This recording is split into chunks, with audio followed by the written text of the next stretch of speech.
dar início à nossa mesa de trabalho do Cicusp. Então, para começar, essa mesa aqui é a mesa 56, Clima e Agricultura. A gente vai começar com o trabalho da Ana Carolina. Já passo direto a palavra para a Ana Carolina para que possa fazer a sua apresentação. Muito obrigado pela presença de todos e todas aqui nessa manhã. Ok, eu vou apresentar a minha tela. Caso tenha algum problema, vocês me digam. Tá dando para ver? Ainda não.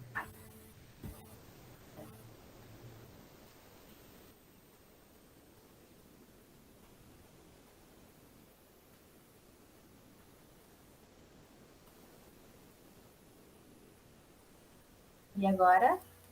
Agora sim. Ok. Bom dia, primeiramente a todos. Eu estou um pouco gritada, então talvez a minha voz não esteja das melhores. Mas, bom, eu sou a Ana, eu estou no quarto período da geografia, né? No momento que eu entrei nesse projeto, eu estava no segundo semestre. Então foi bem desafiador.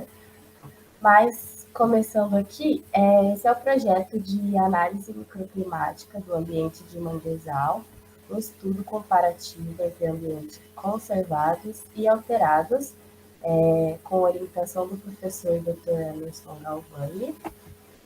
Bom, o histórico desse projeto vem de 2008 e ele tem como objetivo geral analisar as variações dos atributos climáticos, né, a temperatura, umidade relativa do ar, temperatura do solo, água, radiação solar, entre outras, nas duas condições, no manguezal localizado na Barra do Ribeira, considerado manguezal alterado, e no Parque Estadual da Ilha do Cardoso, considerado conservado. Coordenado pelo professor Emerson Galvani, foi financiado pelo CNPq em 3 editais, e em 2012 foi feita uma parceria entre os pesquisadores da Universidade de São Paulo, da Unesp, da UPE, UFRB e da ONG Instituto Bioma Brasil, que permitiu a obtenção dos recursos junto à Fundação O Boticário. E aí eles integraram o projeto de monitoramento de manguezais guardiões das zonas costeiras, com o objetivo de monitorar o bosque de manguezal em diferentes condições. Bom, o monitoramento na Ilha do Cardoso e na Barra do Ribeira iniciou com a instalação das torres climáticas. Foi primeiramente 2 na Ilha dos Papagaios e 3 anos depois foi feita uma outra estação meteorológica no Parque Estadual da Ilha do Cardoso. Aqui eu coloquei um mapa para a gente visualizar melhor a localização da área de estudo. Bom, o objetivo do projeto atualmente é dar continuidade às análises, né, que já vem ocorrendo desde 2008 e verificar se as alterações antrópicas são responsáveis pelas diferenças nos atributos climáticos nos dois ambientes. Como objetivos específicos, a gente tem analisar a influência da cobertura vegetal, na variação dos atributos climáticos, investigar o papel da temperatura do ar na conservação do ecossistema e o levantamento dos principais serviços ecossistemas ofertados por esse ecossistema, que foi o que mais girou em torno da minha pesquisa, né? Investigar o papel da temperatura do ar e o levantamento dos serviços ecossistêmicos. Bom, aqui a gente tem os métodos e procedimentos que foram postos inicialmente. Nesse projeto, a gente teria o trabalho de campo, que ele não ocorreu por questões óbvias. Então, a gente permaneceu mais na análise dos dados já pré-existentes, com o auxílio do Excel e do Sheets.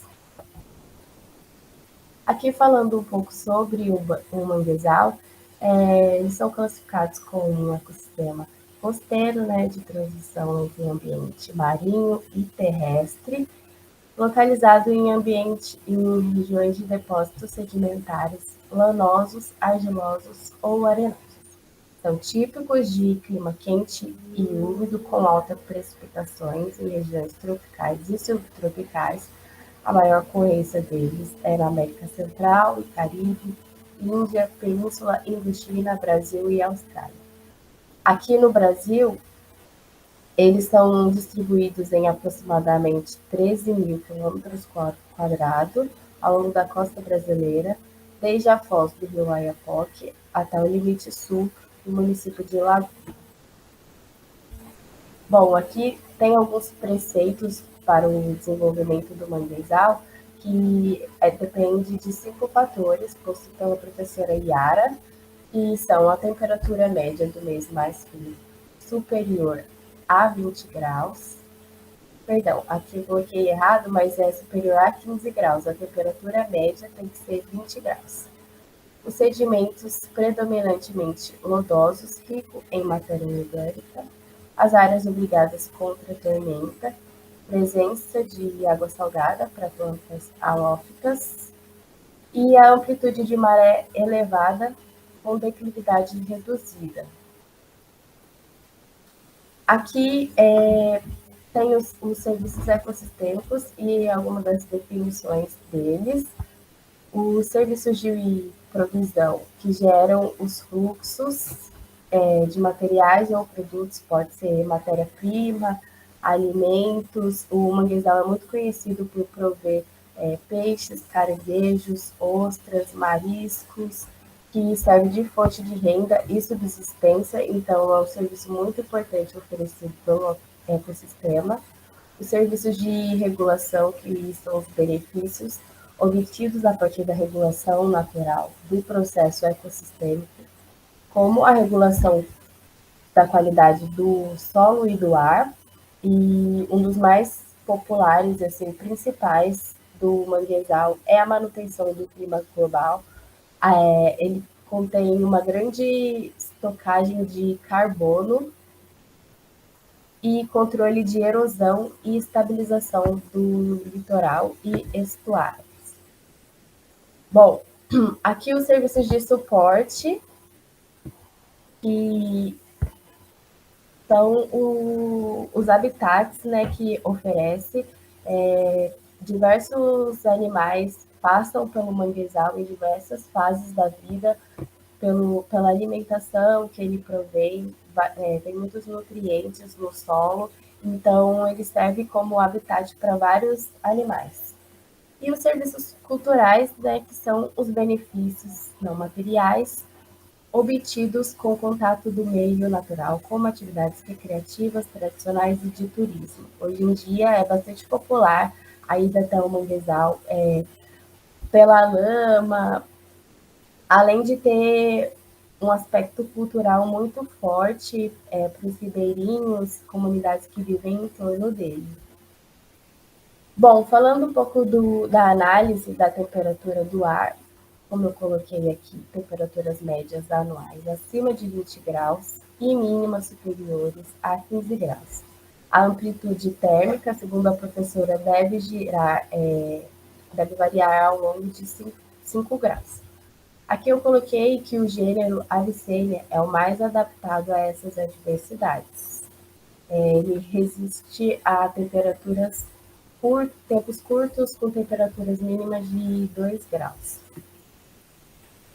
Bom, durante a análise que eu fiz, a gente trabalhou com uma quantidade grande de dados, foram do dia 1º de janeiro de 2013 ao dia 31 de dezembro de 2013, eram dados de 5 em 5 minutos. Então, eu separei ele em algumas escalas. Primeiro, eu fiz a média diária, o cálculo da temperatura máxima absoluta e mínima absoluta diária também, e depois o cálculo mensal dessas médias, mínimas e máximas absolutas. Aí aqui a gente tem a variação mensal da temperatura na Ilha do Cardoso, Eu coloquei apenas alguns gráficos porque o tempo talvez não fique muito favorável se fosse colocar em todos. Eu fiz também a separação por estação do ano, uma marcha horária. Bom, aqui a média anual ficou em 20,94 graus, que está dentro da colocação pela professora Yara. Esses meses aqui, de junho a agosto, é esperada uma queda na temperatura, então ele ficou inferior, mas não tanto. Apenas a mínima, que é proposto que seja até 15 graus, e aqui a queda foi bastante. Aqui a gente tem mais um outro gráfico, que é com a temperatura mínima, máxima, média e a amplitude térmica do ano de 2013. Dá para ver que durante esses meses a temperatura mínima é bem inferior aos outros. Bom, aqui tem uma marcha horária que eu fiz através do cálculo das temperaturas das estações. Aqui a gente observa que entre 10 e 4 horas, mais ou menos, há um pico durante a primavera e o verão. Como esperado, esse pico é maior. E, bom, aqui tem alguns dos resultados que eu obtive através dessa análise. A temperatura média foi 20,94 e a amplitude térmica foi superior, teve uma amplitude térmica maior do que a proposta da professora Yara. O mês de julho ele registrou a menor mínima absoluta e agosto em segundo lugar, como mostra aqui. O mês de fevereiro teve a maior média registrada, com 25,15. A temperatura média, elas seguiam o padrão entre 20 e 25 foi o maior número que teve, mas elas seguiam esse número, a não ser pelo período mais precisamente do inverno. Bom, aqui, como eu disse que dividi pelas estações do ano, eu coloquei alguns pontos importantes, que após o início do outono, foram registradas as seguintes temperaturas máxima e mínima absoluta do mês de março. 35 e 17 graus, que é um número bastante elevado, não é muito favorável pela vegetação, apesar de ser de clima quente e úmido, e a amplitude térmica foi bem pouca. Bom, o verão, entre as outras estações, teve a maior média e a mínima com 17,96. A média do inverno total Ana, só para dizer que tem só mais um minuto, tá? Certo. Bom, aqui eu registrei mais sobre as temperaturas, e aqui eu coloquei uma frase do Wimmer sobre a importância da comparação entre o verão e o inverno, sobre as condições, as considerações finais. Eu coloquei aqui a importância da absorção do CO2 para o armazenamento feito pelo ecossistema de manguezal, do ponto de vista social e econômico. Ele tem a importância pela mariscagem e provém alimentos para a subsistência. Aqui no estudo da temperatura do ar, considerando o ambiente conservado, há uma certa estabilidade na temperatura do ar, em alinhamento com as bibliografias mesmo. E, bom, essa estabilidade tem relação com a conservação da vegetação, que demonstra, mais uma vez, uma vegetação conservada mantém o ar desse ecossistema mais estável. E, bom, para finalizar, tem uma maior amplitude térmica diária no ambiente degradado em relação ao ambiente natural. Ok. Bom, foi essa a minha apresentação. Muito obrigada. Obrigado, Ana Carolina. Acho que podemos passar a palavra para o avaliador. Acho que o Júlio César é um dos avaliadores que está aqui. E talvez, Júlio, se você quiser fazer os questionamentos agora para o trabalho da Ana Carolina, quiser fazer alguns comentários, pode ficar à vontade. Sim, muito obrigado. Ana Carolina, parabéns, né, pela apresentação. Estou aqui com o seu trabalho com um resumo. Eu não sei. Bom, primeiramente, né, elogiar, porque realmente passamos agora pela pandemia. Isso foi mais de um trabalho, né, que eu vi aqui, que está aqui no grupo, que passou, né, por dificuldades e precisou ali das interferências e precisar de outros meios, né, para chegar nos resultados. O seu trabalho, eu não sei se tem algo, o professor pode até me orientar. Eu estava vendo as normas, né? Se era até 2 páginas o resumo. Esse sim, dá até 2 páginas.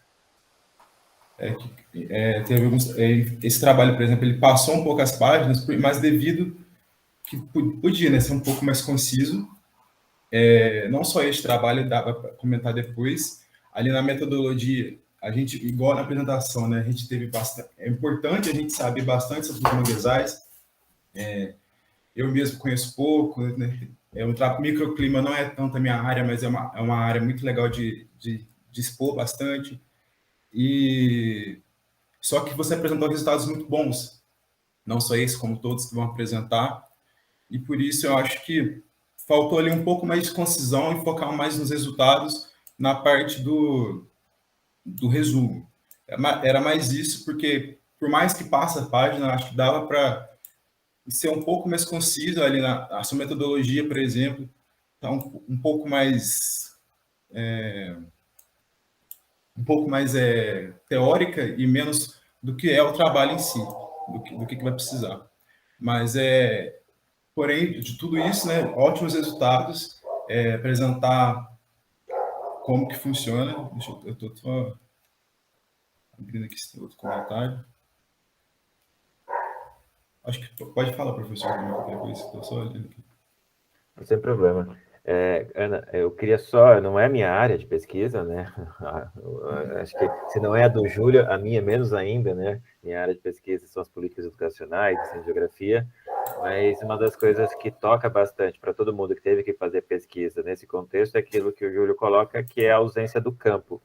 Eu queria que você pudesse, se você pudesse falar um pouquinho, nesse tempo que nós temos, o que foi para você, como vocês construíram junto com o seu orientador isto, né, e se você pretende, né, no próximo momento, continuar a pesquisa agora colocando o campo, e o que você espera que o campo pode contribuir nesse aprofundamento dos resultados que você apresentou aqui no Cicusp. Bom, a ausência do campo é realmente ainda mais desafiador. Como eu disse, eu iniciei nessa pesquisa no segundo semestre, então nem climatologia eu havia tido. Eu pretendo me aprofundar ainda mais com a prática, né? Porque até como o professor disse, ficou bastante teórico, realmente ficou bastante teórico, porque faltou a prática, e foi um dos desafios, assim, durante todo o processo, colocar a prática sem ter. Então, eu fiquei mais na análise dos dados, assim, na teoria, do que na prática, mas com certeza é um assunto que eu pretendo me aprofundar, a climatologia em si, e é isso. Bacana que você tinha comentado, né, que estava no 4º período, né? Então, mesmo sem ter aula de climatologia, deu para ter uma boa base e espero que dê continuidade, né, no trabalho, tem material para isso e que prossiga, se for sua vontade, né, continuar na pesquisa, já está bem iniciada, pode ter certeza. Então, obrigado, Ana, obrigado, Júlio, pelos comentários. A gente pode passar para a próxima apresentação agora, que é da Hanna. Passo diretamente a palavra para você, a Hanna Nussmann. Com você 10 minutos também, tá bom?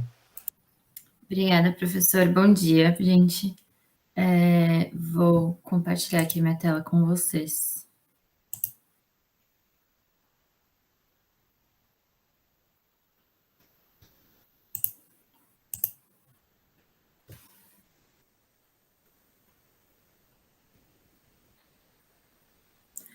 Bom, o título do meu trabalho é A atuação política das mulheres camponesas frente às desigualdades de gênero e de classe na região de Ribeirão Preto, em São Paulo. Eu fui orientada pela professora, estou sendo orientada pela professora Rosa Esther Rossini, e vou começar a contar para vocês sobre a minha pesquisa. Então, o meu trabalho, ele integra uma pesquisa da professora Rosa, que tem o título de Geografia e Gênero, queimando mulheres e homens no trabalho de corte de cana e esquentando as máquinas nos canaviais da macroárea de Ribeirão Preto, em São Paulo. A professora Rosa desenvolve esse trabalho já tem bastante tempo e ela é percursora nessa pesquisa de Geografia e Gênero, então o meu trabalho vem integrar o trabalho dela, mas com essa perspectiva da atuação política dessas mulheres camponesas. E aí, para o desenvolvimento da minha pesquisa, a gente definiu 3 termos chaves, que são mulher, camponesa e espaço agrário. E eu desenvolvi esse meu trabalho no Laboplan, e ao longo do desenvolvimento da pesquisa, eu coordenei, junto com outros orientandos da professora Rosa, um grupo de estudos de geografia e gênero com outros integrantes do laboratório. Esse grupo de estudos ocorreu durante o ano de 2020, na pandemia, foi online e foi bastante produtivo, foi muito, muito bacana de fazer, apesar da distância, a gente conseguiu se manter ativo na pesquisa. Bom, qual que foi o objetivo geral do meu trabalho, né? Eu busco compreender de que forma essas mulheres camponesas identificam as dificuldades de gênero e de classe que são impostas a elas. E com objetivos específicos, eu determinei conhecer a mobilização política, as adversidades e entender a relação entre a tomada de consciência das desigualdades de gênero e de classe pelas mulheres e, a partir disso, qual que vai ser a atuação política delas. Vou falar um pouquinho para vocês sobre o meu referencial teórico-metodológico. Como eu falei para vocês, um dos meus termos chaves foi a determinação de espaço agrário, e para isso eu me pautei principalmente nas obras do Milton Santos. E aí a gente começa pelo livro Técnica Espaço-Tempo, e aí nesse livro o professor Milton ele fala que existe uma tendência geral de que o meio geográfico se transforme em um meio técnico-científico. E isso é bastante interessante se observar no espaço agrário, por conta da crescente mecanização do campo. Então, quando a gente estuda mulheres camponesas, a gente tem que levar em consideração também a transformação que o espaço agrário está sofrendo nos últimos tempos. O professor Milton Santos ele fala que é muito importante abordar a escala tanto global quanto local. Então, é muito importante quando você vai realizar um trabalho, por exemplo, no meu caso, focado em Ribeirão Preto, continuar tendo em mente todas as dinâmicas globais que também influenciam na transformação desse espaço também. E o professor Milton Santos também diz que o mundo é um só, mas não é homogêneo. E quando a gente fala de espaço agrário, é bastante importante entender isso, né? Que o espaço agrário, ele não é todo homogêneo, ele tem diversas diferenças, cada lugar que você vai encontrar elementos completamente diferentes.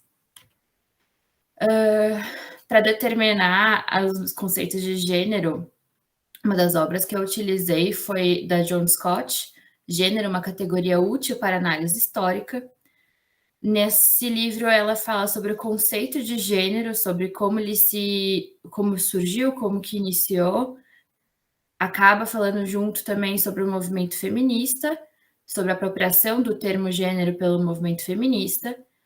E ela diz que não há uma paridade entre os 3 termos usados para fazer um recorte histórico: gênero, classe e raça.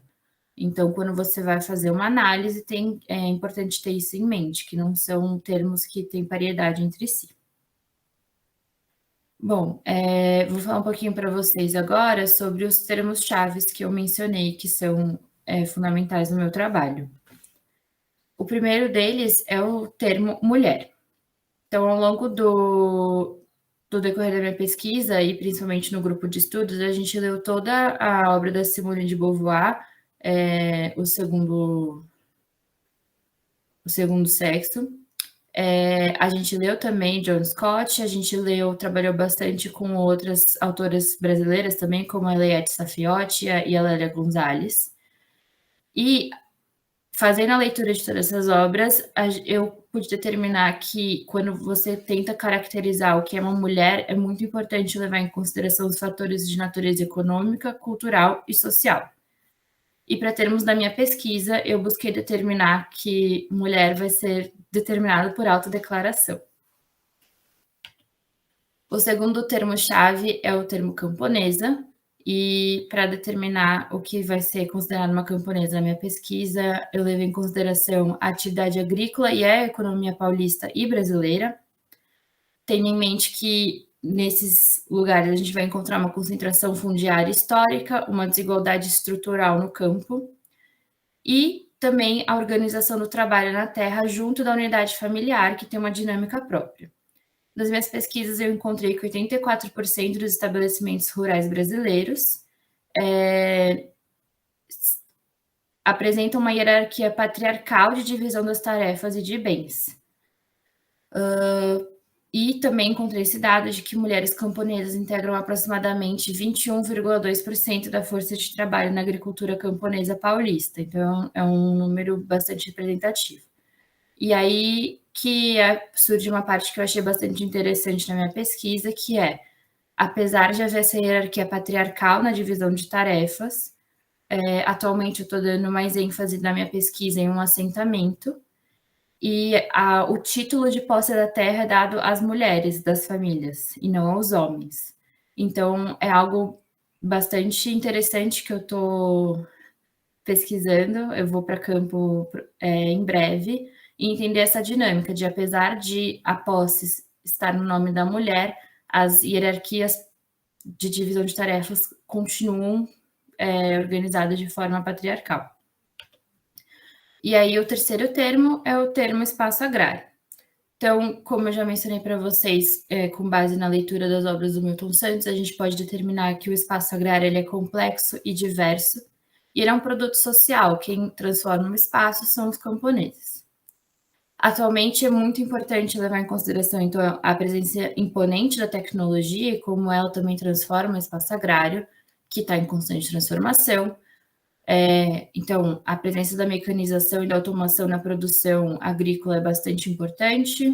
A gente observa uma transformação para um ritmo industrial de produção de alimentos que muda a dinâmica do campo de antes. Mas, apesar disso, a gente observa que o espaço agrário ele apresenta uma modernidade seletiva. Então, é uma modernidade guiada principalmente para a produção capitalista. De metodologia para a produção do meu trabalho, vai ter a realização do trabalho de campo. Nesse trabalho de campo vão ser aplicadas entrevistas semi-estruturadas, vai ter a realização de observação e a aplicação de questionários. Questionários que vão abordar a composição da família e a vida das mulheres camponesas. Também vou realizar entrevistas com lideranças comunitárias de sindicatos, saúde e educação, e a parte que eu já realizei ao longo do período pandemia pré-vacina foi a parte de revisão bibliográfica. Então, para chegar em resultados de fato, eu vou a campo para fazer a análise dos resultados. E, enquanto isso não foi possível, teve a criação do grupo de estudos para facilitar a revisão bibliográfica. O meu campo ele já está agendado, eu já estou vacinada e já estou em contato com as lideranças do assentamento Mário Lago, em Ribeirão Preto. Vamos seguir todos os protocolos da Organização Mundial de Saúde. E, então, tem essa data prevista para realização, em breve. Quando eu for a campo, eu pretendo, então, aplicar o questionário que eu mencionei e realizar as entrevistas. O meu foco vai ser principalmente com lideranças integrantes da cooperativa de mulheres do assentamento Mário Lago. Então, o questionário ele vai abordar tanto os hábitos familiares, quanto também entender a dinâmica de campo. Então, eu pretendo realizar também um calendário agrícola deste assentamento. E nas entrevistas, eu vou buscar dar um foco para entender melhor a parte de atuação política. Então, os questionários vão me ajudar a entender o panorama das famílias e como eles se organizam dessa forma, mas nas entrevistas com as mulheres e com as lideranças, eu vou tentar entender como que ocorre a organização e atuação política dessas mulheres. E aí eu trago aqui para vocês as referências que eu usei durante a minha pesquisa. E é isso, obrigada. Obrigado, Hanna, pela apresentação. Vou fazer alguns comentários, depois passo também a palavra para o Júlio poder fazer os seus comentários também. Na verdade, é mais uma pergunta que você, se você puder falar um pouquinho sobre, Ana. Ali no começo do trabalho aparece a proposição de entender essa percepção política das mulheres, né, das camponesas, na intersecção entre classe e gênero, né? Mas parece que no decorrer do trabalho você vai incorporando também a dimensão racial como uma dimensão importante, inclusive pela a leitura de algumas autoras como a Lélia Gonzalez. Queria que você pudesse falar como você vê hoje, depois dessa revisão da literatura, dos debates e no processo de preparação do campo, como você pensa essa interseccionalidade entre classe, raça, gênero e também a dimensão racial, se isso é uma questão que vai tocar no seu processo de pesquisa também. Assim, com certeza é algo que vai surgir nas entrevistas e nos questionários e quando eu for a campo, e é algo que surgiu também na revisão bibliográfica, mas nesse início de formulação da pesquisa, eu dei foco para gênero e classe por serem um pouco mais amplos. Eu acredito que após o campo, quando eu for analisar o que eu colhi de resultados lá, eu vou trazer esse foco também para essa terceira classe, né? Mas, num primeiro momento, eu precisava delimitar uma primeira caminho, e aí depois eu vou ampliar mais nesse sentido. Mas é algo que surgiu, sim, na bibliografia, e que eu vou pesquisar mais para incluir também na minha pesquisa. Júlio? Apenas elogiar o trabalho, muito bom. Eu estava curioso para ver a apresentação, porque resumo a gente fica limitado ali a poucas páginas, e que dê tudo certo, né? Agora vacinada, que você consiga fazer agora as entrevistas, a parte prática, e que volte, né, com resultados ótimos, que eu tenho certeza que vão. Obrigada. Obrigada, Hanna, pela apresentação. Desejo boa sorte na quantidade do trabalho, principalmente no trabalho de campo, que é um dos elementos centrais do nosso processo de pesquisa em geografia, né? Passo a palavra, então, agora para a próxima apresentação, que é da Léa Ludovico Bosini. Com você, Léa, 10 minutos para a sua apresentação também.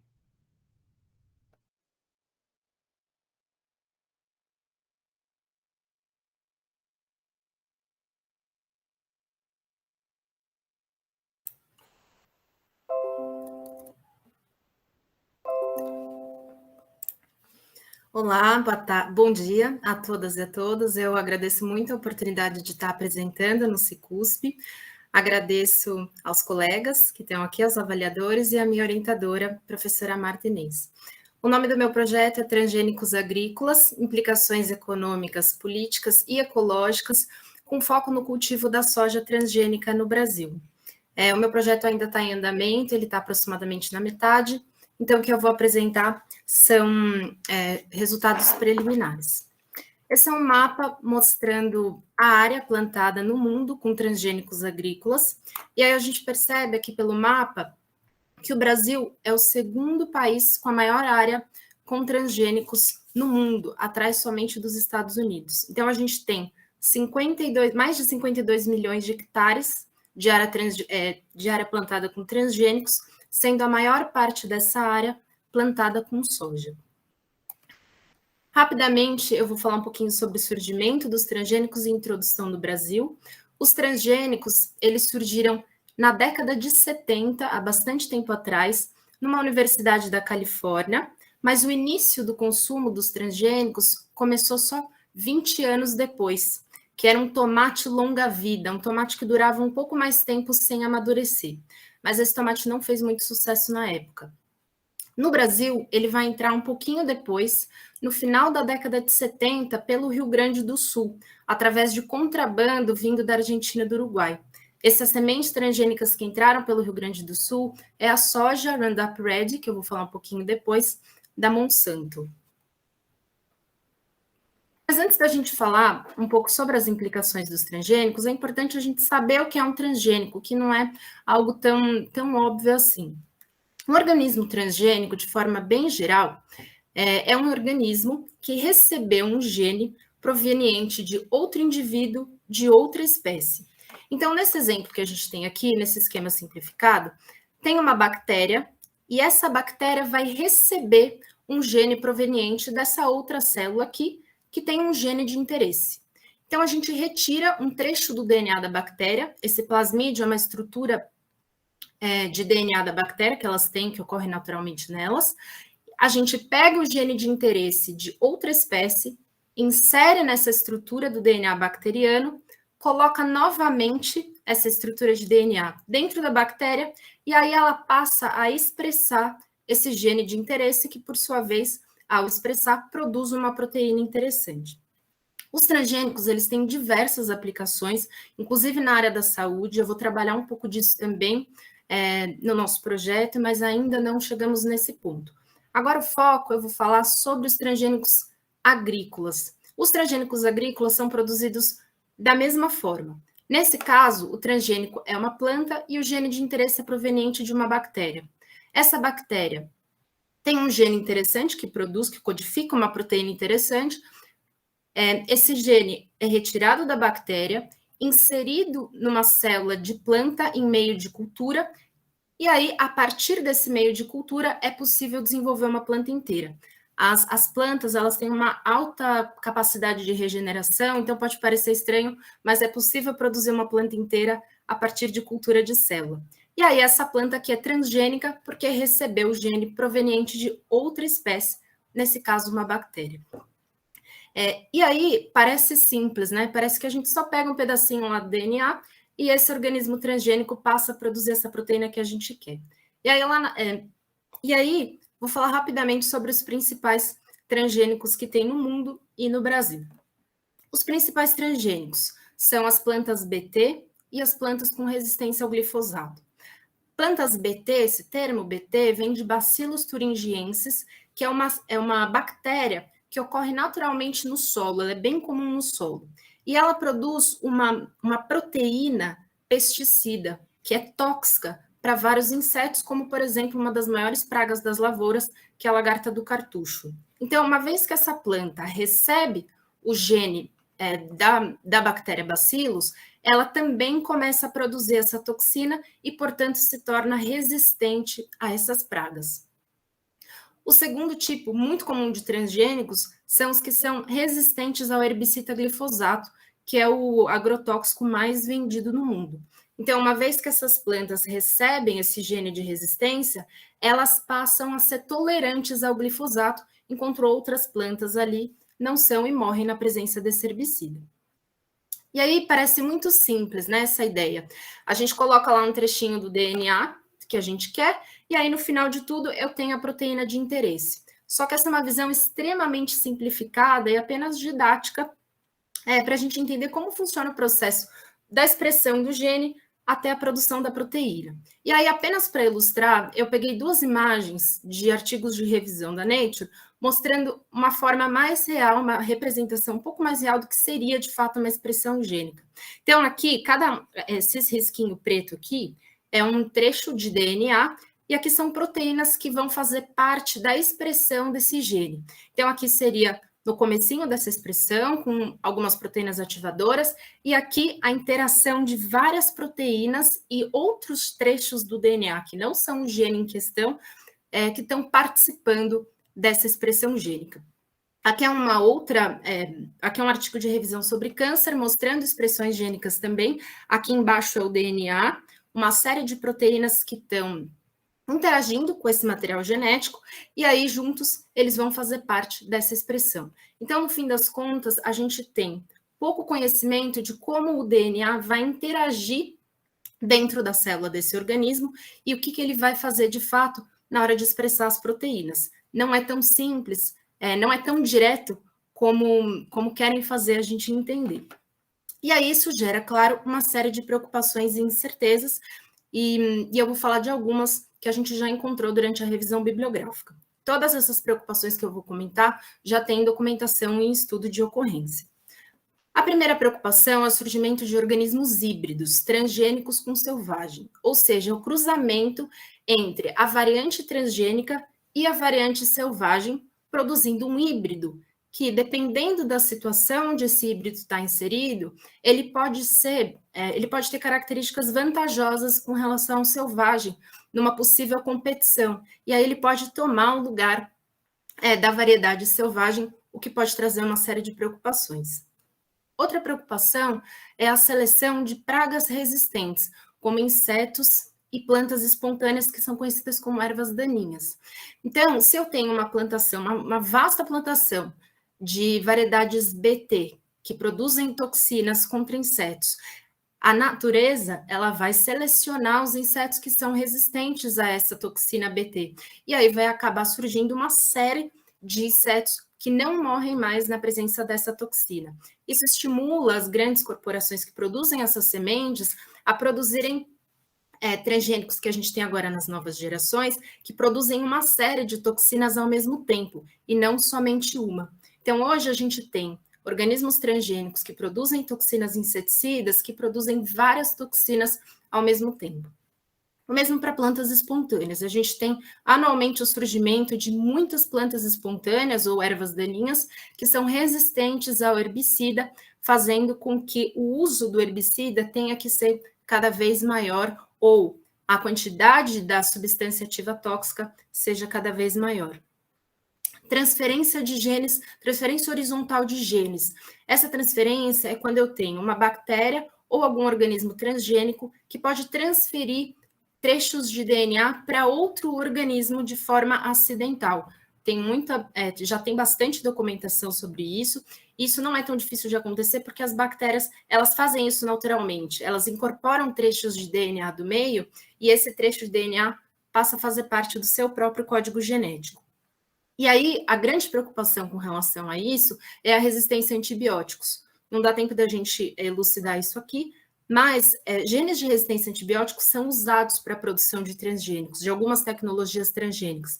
E hoje a gente já tem documentado surgimento e aumento de bactérias resistentes a antibiótico em solos de pastagem e de plantação, principalmente se tiver gado nessa região, porque o gado utiliza grande quantidade de antibiótico e eles eliminam nas fezes e na urina e acaba aumentando a seleção dessas bactérias resistentes.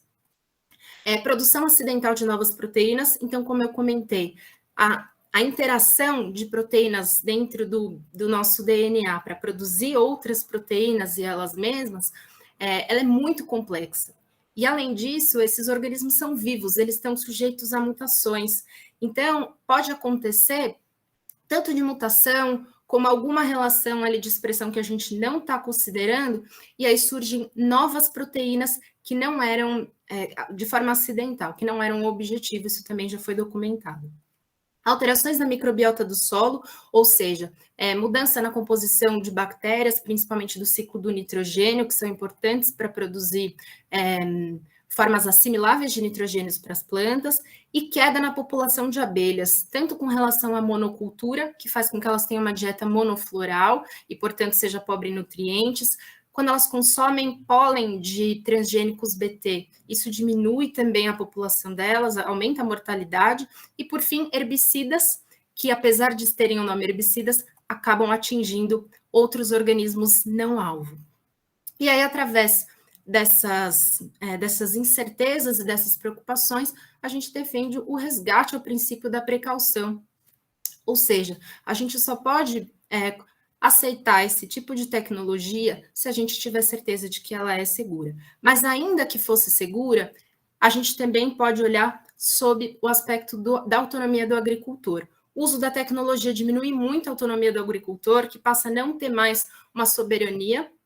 Ele não pode escolher as próprias sementes, ele passa a depender das grandes corporações do setor agroquímico, ele depende de pacotes tecnológicos, e, além disso, novas tecnologias, maquinário, essas tecnologias associadas ao manejo acabam produzindo o êxodo rural por conta de menos trabalhadores no campo. É isso, obrigada. e aqui as referências, caso alguém se interesse. Obrigado, Lé, pela apresentação. Acho que também dar os parabéns, elogiar o trabalho que vocês estão fazendo até aqui. É um trabalho que dialoga bastante com o trabalho apresentado anteriormente. Ficou só um elemento que eu gostaria de entender um pouco mais, que talvez fosse interessante você poder explicar, quais são os próximos passos da pesquisa, o que vocês estão pensando em investigar, quais são os elementos que vocês pretendem para essa segunda metade da investigação. A ideia era olhar de forma multidisciplinar. Então, nesse primeiro momento, eu pesquisei, a gente fez uma pesquisa mais focada na parte de possíveis impactos ou incertezas que a gente tem com relação a essa tecnologia. Mas, para além disso, que foi o finzinho da apresentação que ficou bem simplificada, a gente quer olhar também para os impactos no agricultor e olhar para esses impactos socioeconômicos. E, além disso, a ideia também é fazer um trabalho que explique de forma acessível o que é um transgênico, para que as pessoas, de forma geral, possam se posicionar. Porque, apesar de ser um debate extremamente importante, normalmente as pessoas não têm muita consciência, não entendem direito o que é um transgênico, porque isso é um assunto muito técnico. Então, nesse trabalho, a gente também quer colocar um trecho que mostre de forma acessível o que é essa tecnologia para que as pessoas possam se posicionar. Ok. Obrigado, Lé. Júlio, comentários? Bom, muito bom o resumo, né? Muito boa a apresentação. O professor fez a pergunta que eu ia fazer, né? Que você comentou que estava à metade, e era justamente querer saber quais eram os próximos passos. Então, parabéns pela pesquisa e que dê tudo certo agora no final da segunda parte. Obrigada. Então, dando continuidade, vamos passar a palavra para o Luiz. Luiz Felipe Ota. Bom dia, eu vou Você, fazer bom dia. aqui a apresentação.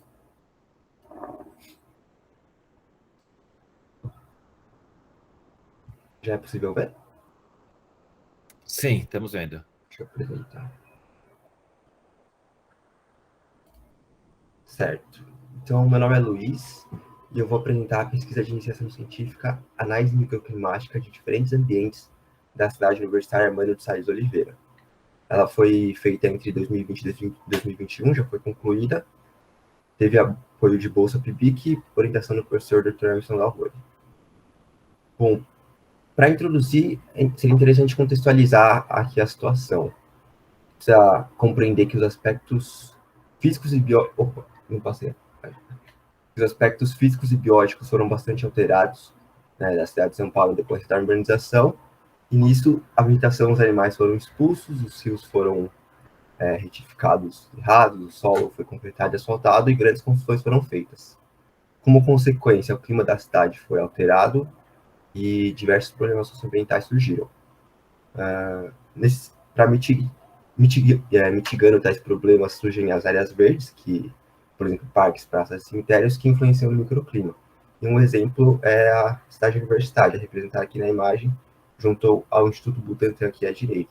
Junto, eles são mais de 400 hectares e são um exemplo de uma grande área verde da cidade.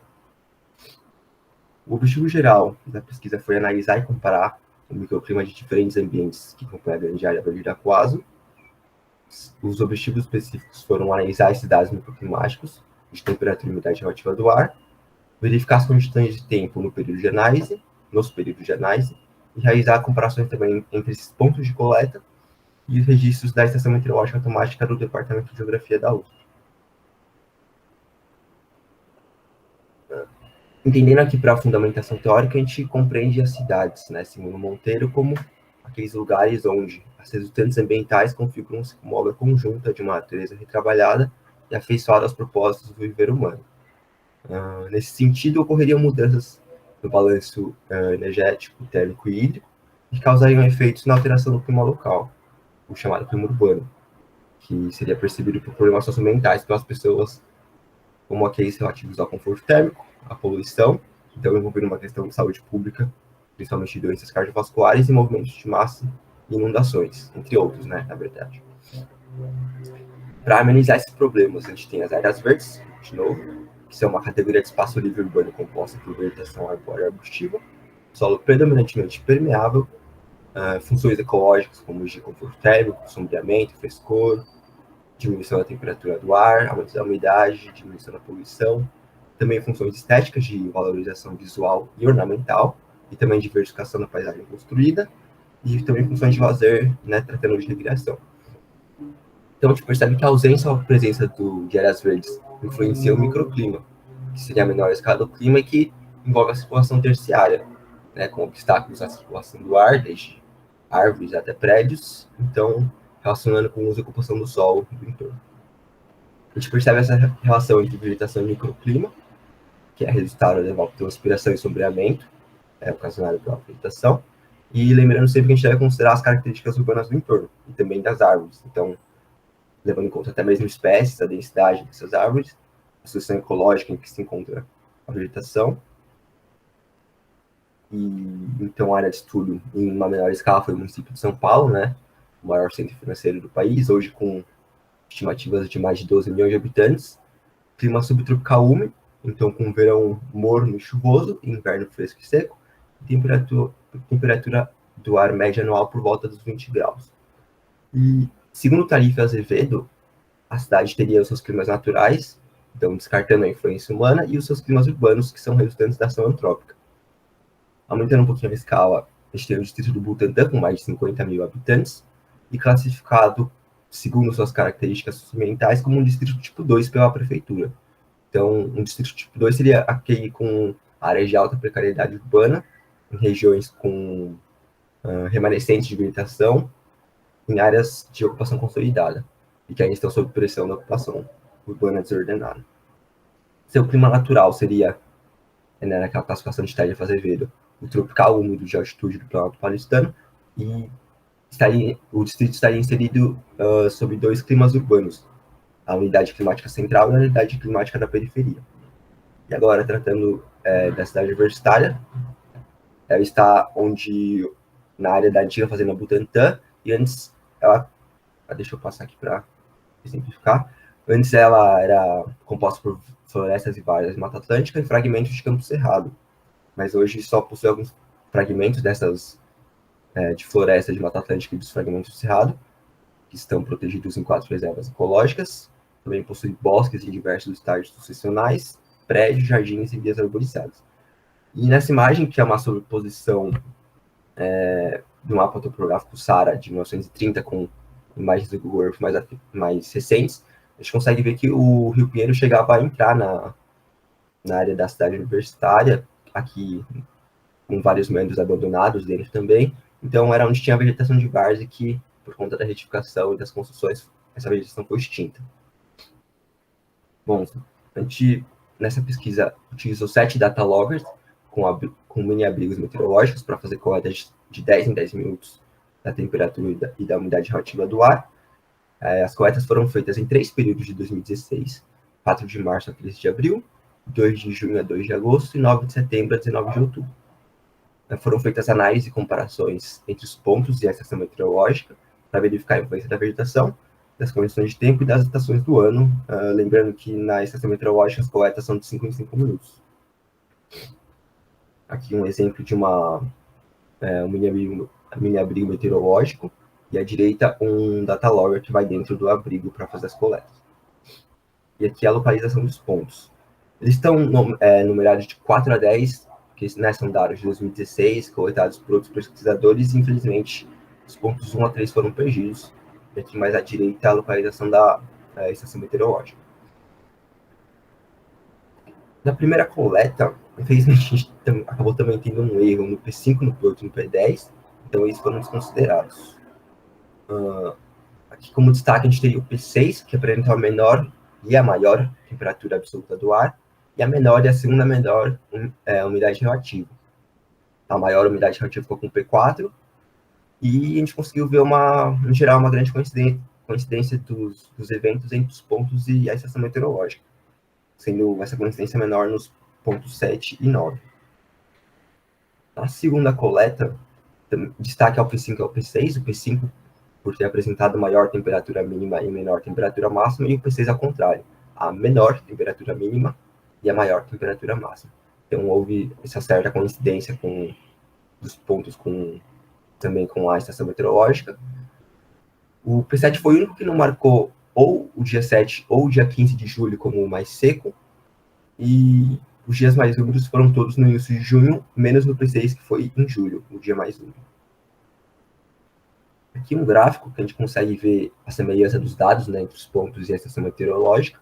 Esse gráfico mostra a temperatura média diária no período dessa segunda coleta, e sendo possível ver aqui duas acentuadas quedas de temperatura, principalmente entre os dias 12 e 13 de junho, que ocorreu até uma geada de madrugada, foi um dia bem frio. E sem uma coleta de inverno, aliás, de final de outono, início de inverno, a gente esperava temperaturas baixas, mas as registradas foram até mesmo muito baixas para o padrão. Na terceira coleta de dados, de novo, destaque ao ponto 6, com menores e maiores temperaturas do ar, e esse foi a coleta com maior coincidência dos valores dos pontos e da estação meteorológica. Eu vou passar para mostrar alguns gráficos. Isso aqui é interessante, a gente consegue ver um gráfico da variação da temperatura e da umidade relativa do ar na estação meteorológica dessa terceira coleta. E é muito interessante que a gente consegue ver a relação física entre a temperatura e a umidade relativa, né? Que sem uma mudança na umidade absoluta para uma determinada parcela de ar, se você aumenta a temperatura, a umidade relativa diminui, e se você diminui a temperatura, a umidade relativa aumenta. Para mostrar um pouquinho melhor, aqui a gente tem dois gráficos da marcha horária, agora com todos os pontos da estação meteorológica. A gente consegue ver, né, que e essa seria a temperatura média diária e a umidade relativa média diária. Que se você não acrescentava mais vapor d'água, a umidade relativa diminui com o aumento da temperatura e vice-versa. E um destaque ao ponto 6, em amarelo, que foi esse que mais se destacou, com maiores temperaturas e menores umidades. Para concluir, a gente nota então que o P6 foi aquele que apresentou todas as maiores e menores temperaturas absolutas do ar, que pode ser explicada pelo menor efeito de borda que esse ponto sofre, por sua localização mais no interior da vegetação. A estação meteorológica, em comparação com os pontos, ela apresenta maiores temperaturas do ar absolutas e menores umidades relativas do ar, o que pode ser justificável pela falta de vegetação no seu entorno, né, que propicia maior aquecimento e maior perda, né, de menor manutenção de umidade relativa. A gente verificou também uma relação entre as condições de tempo e os pontos, principalmente aí temos destaque ao dia 13/6, que foi aquele dia que ocorreu uma geada de madrugada. Nesse dia foram verificadas as menores temperaturas do ar em todos os pontos e também na estação meteorológica. E só que foi o dia 12 anterior que teve a menor média, né? A menor temperatura do dia 13 ocorreu de madrugada. E destacar ao final aqui a questão da pandemia também, que de início o projeto previa a coleta de dados próprios, né? Também seria utilizado um outro critério para fazer essa coleta. A gente usaria o critério da diferença de vegetação, então a gente buscaria locais mais heterogêneos, incluindo o local sem vegetação, só que a pandemia impossibilitou essa coleta. A gente teve a possibilidade de usar como plano B dados de 2016, a gente teve essa permissão, mas acabou sendo bastante corrido, mas felizmente a gente conseguiu trabalhar esses dados que não tinham ficado parados desde 2016. E só, ao fim, mencionar a ajuda do Rogério, monitor do Laboratório de Climatologia e Biogeografia, que disponibiliza os dados dos pontos da estação meteorológica. Obrigado. Aqui as referências. Obrigado, Luiz, pela apresentação. Passo a palavra para o Júlio para os comentários. Parabéns, Luiz, pela apresentação. Bom, realmente você comentou tanto no resumo, quanto agora no final da apresentação, como que a pandemia limitou, né? A sua ideia não era essa, né? Era coletar os dados. E eu pergunto se a ideia é continuar coletando os dados da cidade universitária e se você pensa em alguma metodologia para exemplificar melhor os erros e comparar. Ou se não, uma dica que eu posso dar também é que, caso venha a falhar novamente, é utilizar talvez dados de satélites, apontar alguns erros, né, que se pode cometer tanto nas coletas. E é mais isso, para saber como que é o futuro do trabalho, que gostei bastante. Apresentou bastante gráfico ali agora, né, que deu para diferenciar, que no resumo só tinha um, Eu estava ansioso para ver já os trabalhos. Então, na verdade, eu estou inserido já numa outra iniciação científica, ainda dentro da climatologia urbana, só que agora tratando da poluição atmosférica durante essa pandemia, que atrapalhou essa pesquisa atual. Bacana. Parabéns e sucesso agora na próxima pesquisa. Obrigado, Júlio. Obrigado, Luiz. Vou passar, então, a gente está com os nossos tempos por conta do atraso inicial. Vou passar a palavra para a Susan, do próximo trabalho. Por favor, Susan. Obrigado pela participação. Oi, bom dia. Todos me ouvem? Certo.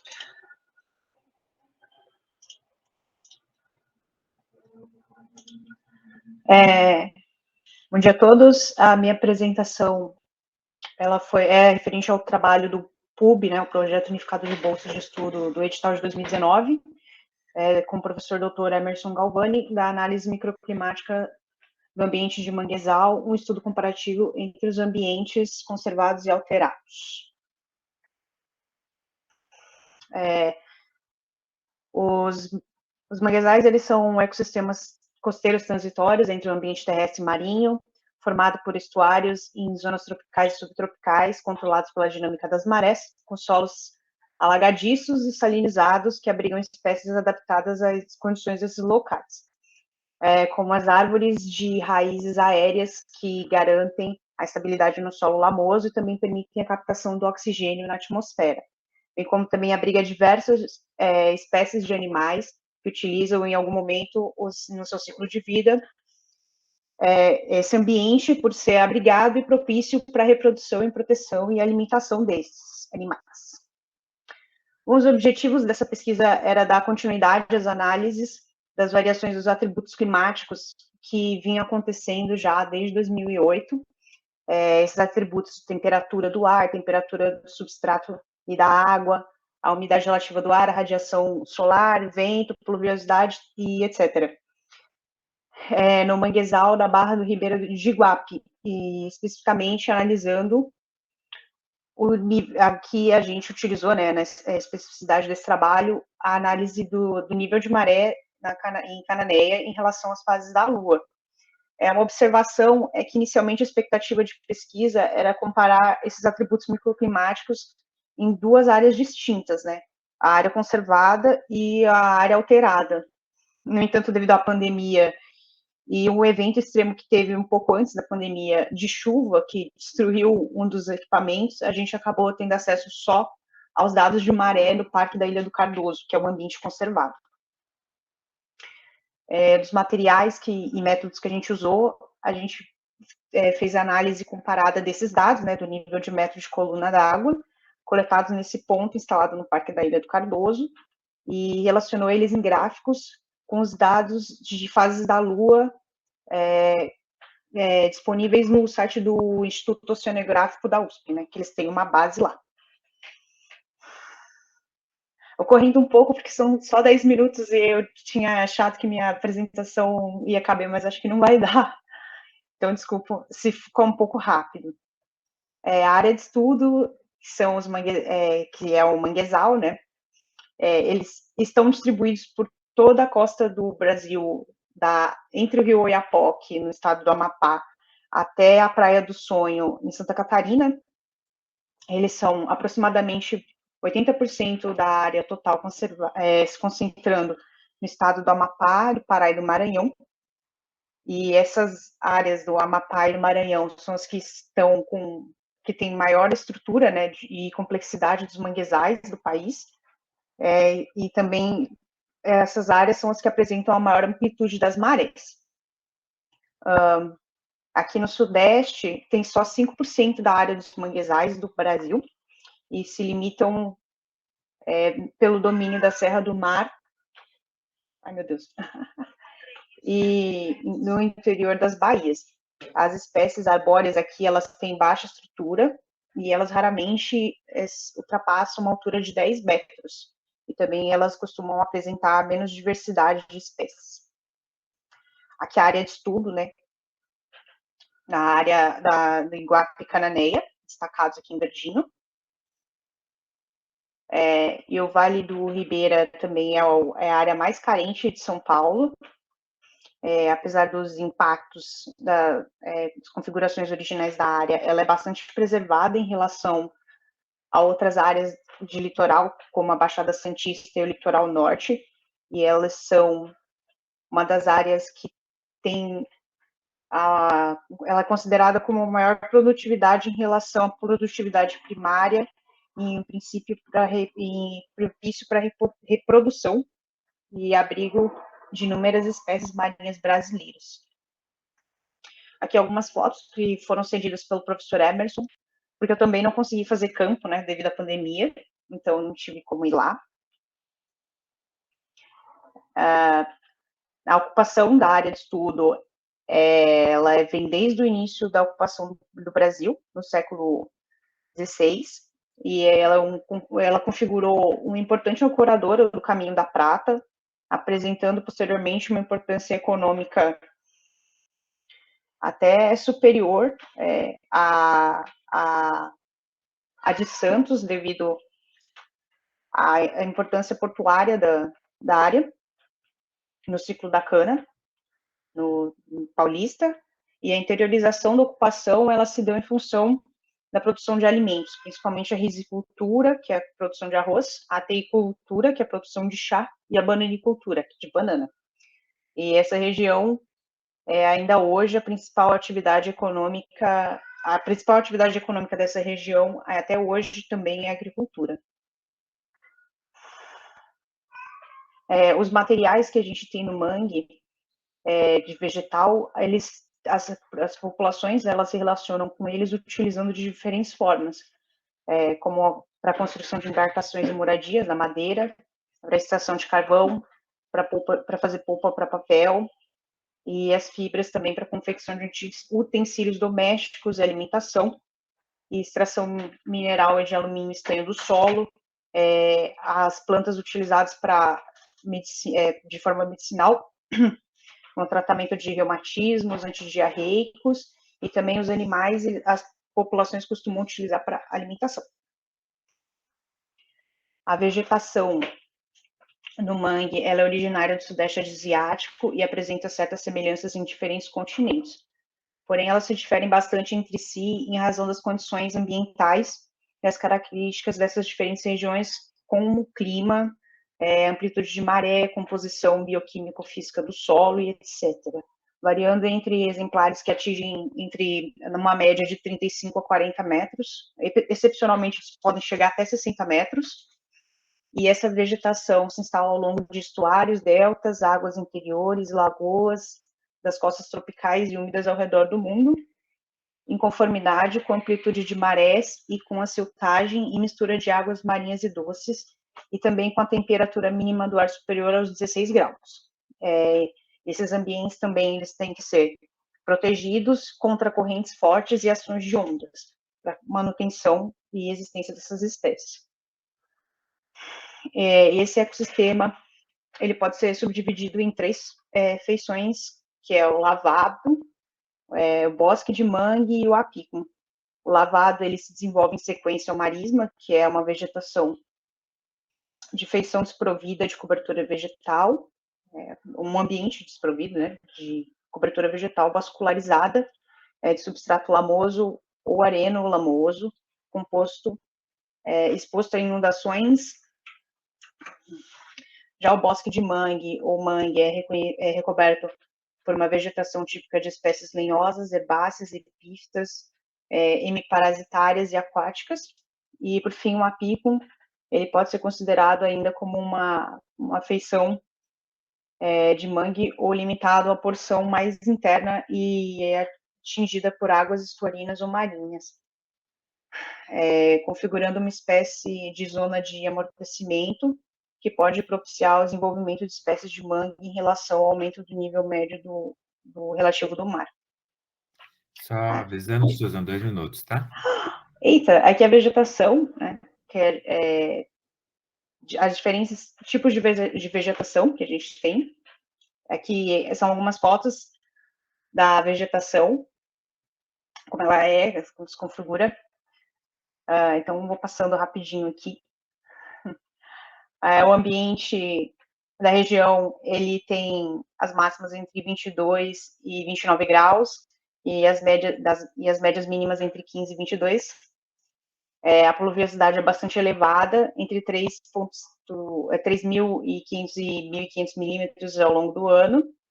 Aqui são as isoetas da pluviosidade. Então, a gente observa que tem alguns pontos que tem maior pluviosidade, mas ela é bastante elevada ao longo dessa área. O nível médio do mar, ele varia constantemente em função de determinadas variáveis, atuando em diferentes escalas e podendo oscilar em curtos períodos de tempo em função das marés, que são as marés oceânicas, terrestres ou atmosféricas, ou ao longo de períodos em função das modificações da bacia oceânica ou em relação tectônica ou sedimentar. E algumas propriedades físico-químicas da água e dos oceanos, como temperatura e a salinidade, a densidade, a pressão, circulação de correntes e regimes de vento também podem provocar essas alterações na massa. Aqui são os três tipos de maré que a gente encontra, que é a setorial, a tesseral e a zonal, respectivamente. E elas atuam também com o exercício da força de corpos como a Lua. E aqui são os resultados que a gente observou, que nesse primeiro gráfico a gente observa 2 picos de alta no período da madrugada e no período da tarde, com 2 baixas no período da manhã e da noite, em função da pressão exercida pela Lua, pela proximidade do corpo com a Terra, que atrai essa massa d'água. Aqui a variação quinzenal do nível de maré também tem os 2 picos que a gente encontra, em decorrência do efeito de Syzygian. Para cada fase da Lua também, as paridades entre os níveis de coluna d'água, para as fases de Lua cheia e Lua nova também, entre as luas crescentes e minguantes. Aqui a gente encontra essa paridade. E a média horária também a gente verificou as maiores amplitudes das fases da Lua nova e Lua cheia, que é o azul e o roxo, respectivamente. São correspondentes, né, com os maiores níveis de maré. E os dados selecionados para essa comparação aqui da média diária comparada da coluna, entre os dados disponíveis pela base de Cananéia, do Parque da Ilha do Cardoso, e o Instituto Oceanográfico, eles apresentam uma certa paridade, né, em relação à estrutura mensal aqui, a estrutura horária, desculpa. E eles são entre junho de 2017 e dezembro de 2017, esses dados aqui selecionados, porque são os dados que intersectavam, né, o período, e a região predominantemente apresenta uma maré de característica semidiurna, com uma média de 0,8 metros de altura, aproximadamente, e 1,2 na quadratura, corroborando com os dados dispostos pelo IO, os dados que a gente encontrou na base da Ilha do Cardoso. E aqui é a média mensal, a diferença... Passou o tempo, tá? Só para te avisar. Eu consigo concluir ou melhor eu parar agora? Não, pode fazer a conclusão, então. Tá bom. Que a diferença dos níveis encontrados, ela possivelmente se dá pela localização dos marégrafos, porque um deles estava interiorizado e o outro voltado ao mar aberto. E a conclusão é que os estudos dos atributos microclimáticos, eles contribuem para a compreensão das características dos manguezais, e nesse sentido, o dossel das árvores apresenta uma importante influência no microclima dentro da floresta de mangue, porque fornece uma influência direta entre ventos e radiação solar. Então, a importância final de se estudar os mangues, com esse trabalho, a gente concluiu que os atributos microclimáticos para a compreensão das características dos mangues, eles protegem o ambiente interno da costa dos níveis de maré, e Isso pode ser verificado pode ser analisado prevendo com as fases da Lua e ajudando, assim, a entender como que isso funciona e como que esses eventos extremos, eles podem também ser evitados em decorrência de motivações que são constantes, que são os níveis de maré, né? Ou os níveis de maré em relação às fases da Lua. Aqui são as referências, e muito obrigada. Desculpa passar o tempo. Obrigado, Susan. Eu só vou pedir desculpa, a gente não vai conseguir fazer as perguntas, porque tem mais uma apresentação, a gente está bem no limite do tempo, tá? Então, eu vou pedir para a Verônica fazer a apresentação, e depois a gente, se der tempo, a gente faz tanta pergunta para a Suzy como para a Verônica, tá bom? A gente deixa para o final. Obrigado, Susan, pela apresentação. Verônica Alves, é com você, tá bom? Ok, professor, eu vou fazer o compartilhamento da tela, tudo bem?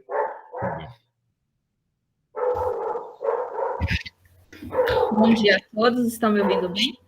Sim. Ok.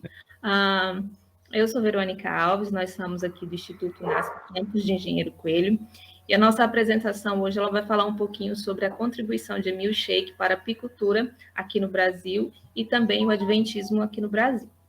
Vitor, pode compartilhar. Só um segundinho. Os integrantes são Verônica, eu, né, o Victor Ximenes e a Luzia Marques de Souza, né? Então, a pesquisa ela foi desenvolvida por nós três. Ok.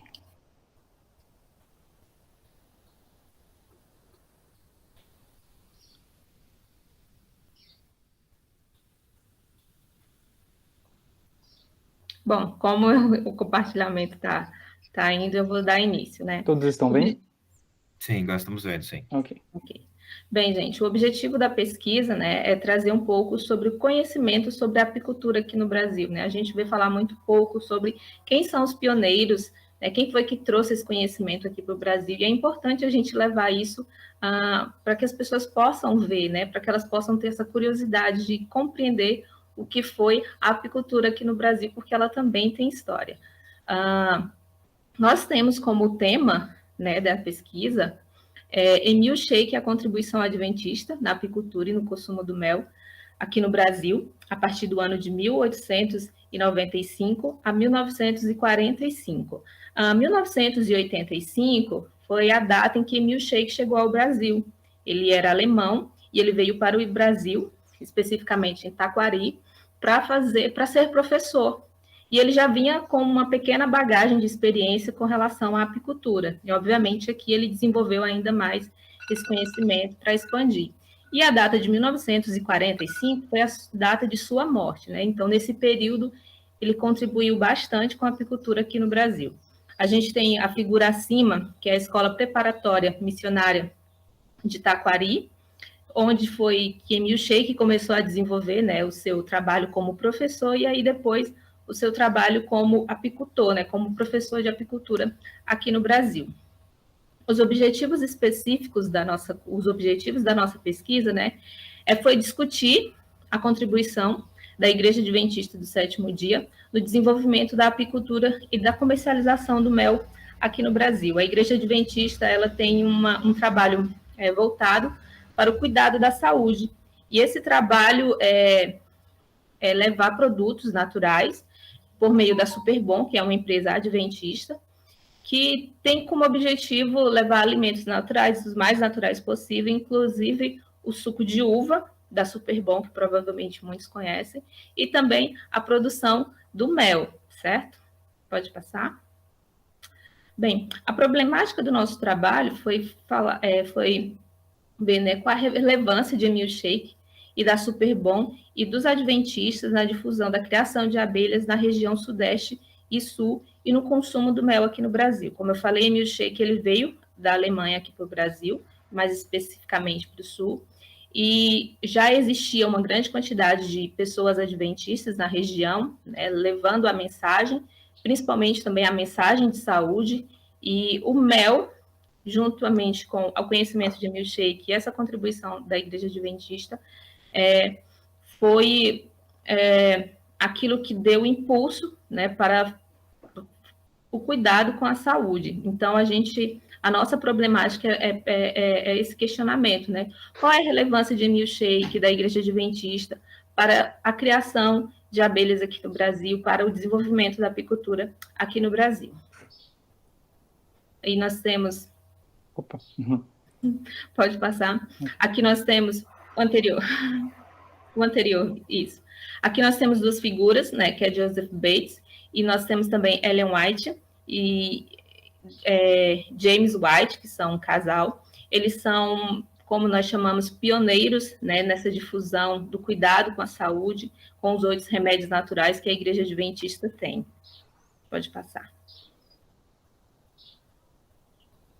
Bem, os objetivos específicos da nossa pesquisa foi buscar o desenvolvimento da Igreja Adventista através das instituições educacionais e a presença da mensagem de saúde. Nós temos uma grande quantidade de instituições adventistas espalhadas pelo mundo, tanto no ensino básico quanto no ensino superior, e, obviamente, todas essas instituições, elas buscam, né, levar esse conhecimento sobre o cuidado com a saúde, não somente para os nossos estudantes, mas também para as famílias daqueles que estudam lá, ou seja, buscar levar esse cuidado com a saúde, não só para dentro da sala de aula, mas também fora dela.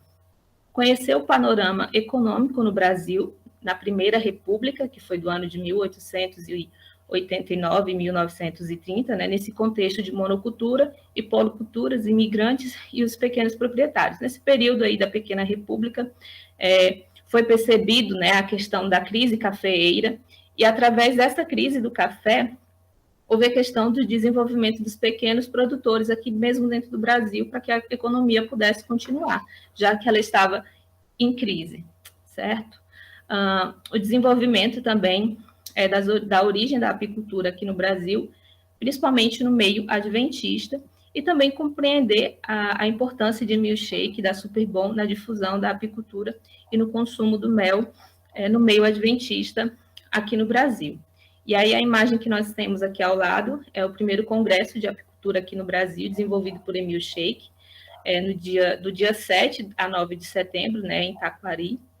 E Emil Sheik, ele contribuiu bastante, ele já tinha trago uma bagagem de conhecimento sobre apicultura, né? Aqui ele desenvolveu um grande conhecimento e ele pôde também usufruir desse conhecimento e sair viajando a alguns estados do país para poder ensinar a apicultura para o Brasil. Vê, eu acho que a gente pode passar bem rápido por isso aqui, que a gente já está avançado no tempo, tá bom? Sim, sim. Ok, então, referente às fontes de pesquisa, nós utilizamos a hemeroteca digital, né, onde conseguimos encontrar várias revistas digitalizadas a partir de 1906, então aí existe um compilado muito bacana, muito importante para esse estudo, né, visando que nós estamos fazendo um estudo em meio à pandemia, então nós tivemos muita dificuldade em acesso a livros físicos, né, a materiais físicos, então tudo nós conseguimos, a maior parte conseguimos encontrar aqui também. E nossa metodologia de pesquisa, nós utilizamos grandes nomes, autores brasileiros, como Celso Furtado, Schwartz, Stalin, e também nossa bibliografia denominacional, como Knight e professor Elder Hosokawa, que está aqui nos assistindo também. E alguns livros também, a bibliografia que conseguimos encontrar no nosso acervo, na nossa universidade, no UNASP, aqui em Campus Engenheiro Coelho, na plataforma digital. Então, no desenvolvimento, como a Verônica já trouxe anteriormente, né, essa importância de Emílio Schenck para o desenvolvimento da apicultura aqui no Brasil, chegando em 1895, o pastor Hildrich Graf, que posteriormente tornou-se seu sogro, acabou conhecendo Emílio Schenck, e Emílio Schenck ele vem de uma família luterana alemã, né, e vem para o Brasil. O pai, ele já era apicultor, então ele veio aqui para o Brasil, para a cidade de Curitiba, para ser professor de alemão, e nisso, nas horas vagas, ele fazia todo o trabalho com apicultura, com abelhas aqui no Brasil, mas algo muito pequeno. E ao decorrer do tempo, essa criação começou a se tornar maior, e, por exemplo, antes de, se eu não me engano, em 1897, ele comprou a Granja Valenciana, que é um espaço muito, muito grande, onde ele conseguiu desenvolver uma forma de criação de abelha num sistema muito moderno, né, visando o que tinha aqui no Brasil. Em 1900 ele se casa e, por exemplo, em 1906 ele cria toda uma operação super complexa para trazer abelhas italianas, né, da Europa aqui para o Brasil, numa viagem de navio.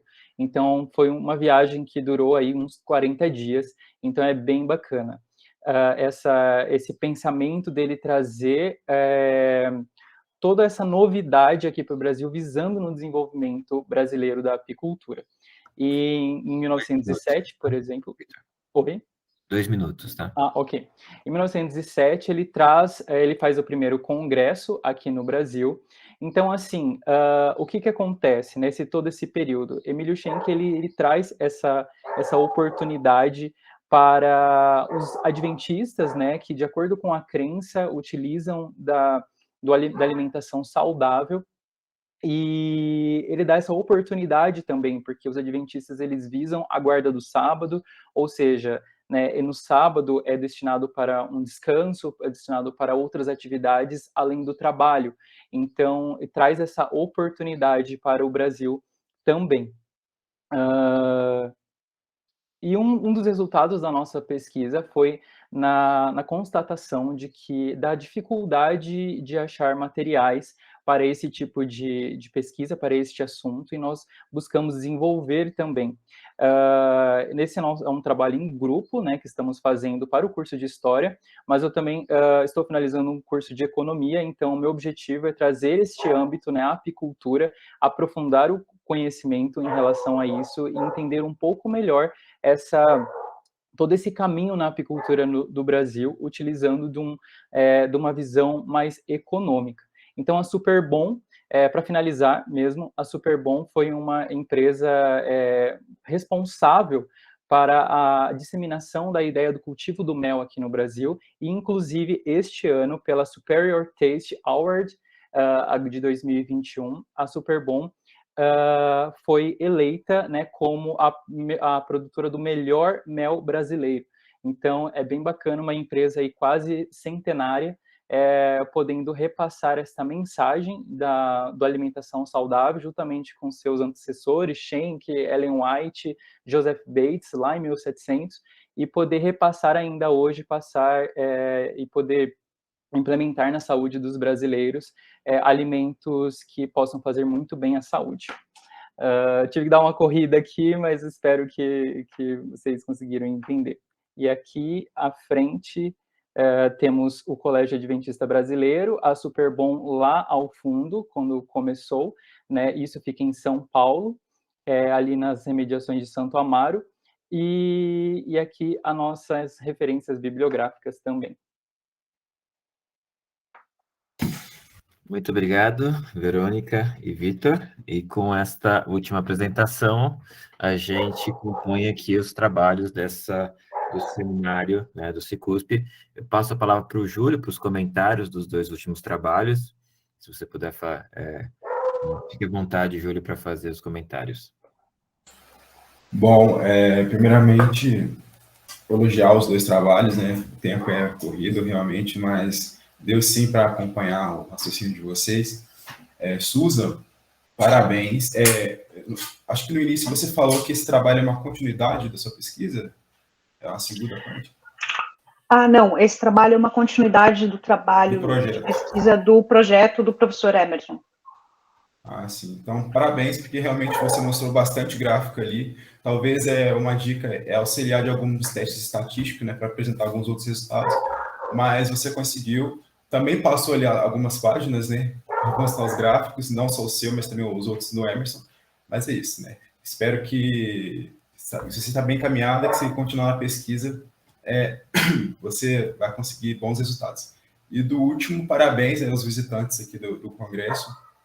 E não é muito mais minha área, mas eu não conhecia também o colégio. É bacana, né, a gente ter essa oportunidade. E parabéns pela apresentação, que também foi corrido, mas deu assim para entregar aqui o principal. Eu também queria parabenizar tanto a Susan quanto o Vitor e a Vitória pela apresentação do trabalho.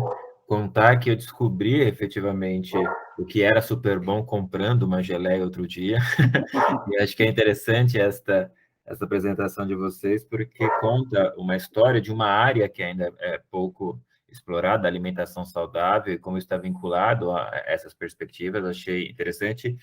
Queria saber de vocês se essa é uma pesquisa que está em qual momento, ou seja, quais seriam as próximas etapas, se vocês ainda continuam a desenvolver, ou se essa já é uma pesquisa finalizada. Esse trabalho, ele foi iniciado, né, no começo do ano, e agora nesse momento de pandemia, aí vai estar sendo finalizado este semestre, já na nossa conclusão de curso. Também é uma licenciatura de 3 anos aqui na Universidade do UNASP, mas pela falta de materiais e tudo mais, nós queremos utilizar isso para um futuro, talvez um futuro mestrado, algo assim, poder trazer uma abordagem, uma pesquisa, um aprofundamento maior, né? E também contribuir com a outra universidade, trazendo um pouco dessa visão, para poder trazer um panorama mais econômico, aprofundado, com mais detalhes, né? Também. Então, queria agradecer, em nome da Universidade de São Paulo, da Faculdade de Filosofia e Letras e Ciências Humanas, a participação de todos vocês aqui no Cicusp. Todos os trabalhos foram trabalhos de excelência, que demonstram que mesmo num contexto tão difícil que nós estamos vivendo, que é de mais de 1 ano e meio de pandemia, foi possível fazer pesquisa de qualidade, pesquisa com impacto social de diferentes áreas. A organização colocou 2 temas que parecem vinculados, mas que nos permitiu ainda compreender as diferenças que existem, né? Então, nós tivemos aqui os trabalhos na área de climatologia, com as suas temáticas próprias, os trabalhos na área de geografia agrária, com suas temáticas próprias. Então, foi interessante perceber esses diálogos também. E convidar a todos para continuar assistindo às mesas que estão disponíveis no YouTube. O Cicusp vai continuar nos próximos dias também. E agradecer amplamente a participação de vocês, tá bom? Muito obrigado, até a próxima. Espero encontrá-los no Cicusp do ano que vem também.